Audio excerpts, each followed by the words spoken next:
Saints in heaven. That's how Father Martin Gleeson described 2-year-old Kate Gilmore and her 12-week-old sister Grace during their funeral mass today. Hundreds of people turned out to say a heartbreaking goodbye to the girls who died after a road accident last Sunday.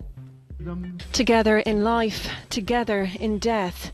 The two sisters shared one coffin at their funeral mass in the small rural parish in County Galway. Hundreds turned out at the Church of the Sacred Heart in Belclare, united in grief with a family torn apart by tragedy. The death of two beautiful children, Kate and Grace.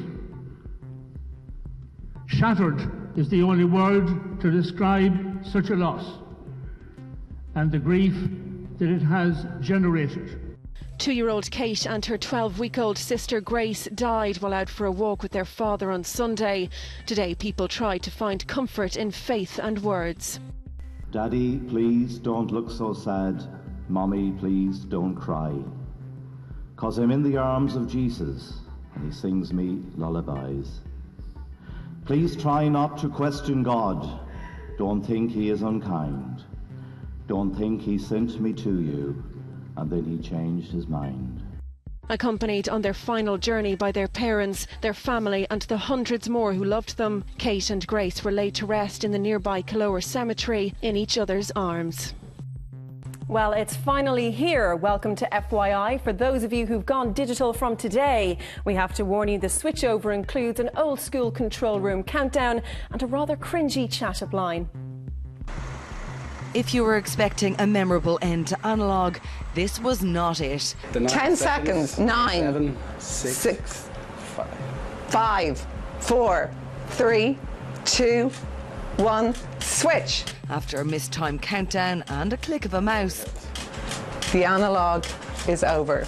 But it's not so easy to get rid of bad one-liners, courtesy of Minister Pat Rabbitte, who supplied the switchover soundbite when thanking RTE presenter Mary Kennedy.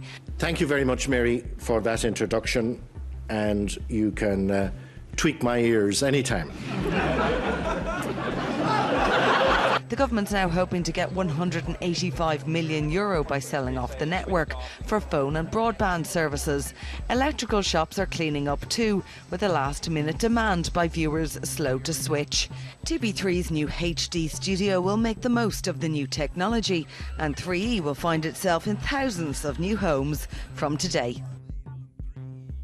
Having their say, thousands of teachers took to the streets this afternoon to protest about their pay and conditions. Top of their gripe list, the lower salaries being paid to newly qualified teachers. Stephen Murphy was at today's protest. He sent FYI this report.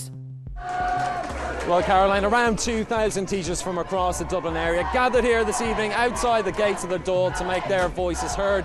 What are they angry about? Well, this protest has two main issues at stake. Number one, teaching unions don't want any further cutbacks to education made in this upcoming budget. And number two, young teachers are very angry at what they say is a lack of equal pay for newly qualified teachers, some of whom they say struggle to get hours so much they earn less than if they were actually on the dole. Will the government here listen? Well, teaching unions say that the last four budgets have devastated Irish education, taking away vital support and leading to increased class sizes. They say there's nothing left to cut in education, and they know this protest this evening could be among their last chance to get that message across before this budget.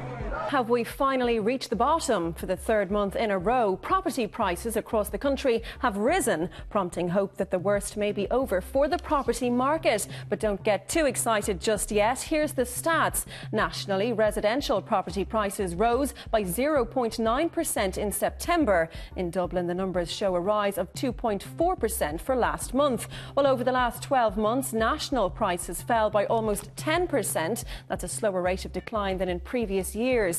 Currently, the average house price outside the capital is €160,000, while inside the Pale it's €188,000.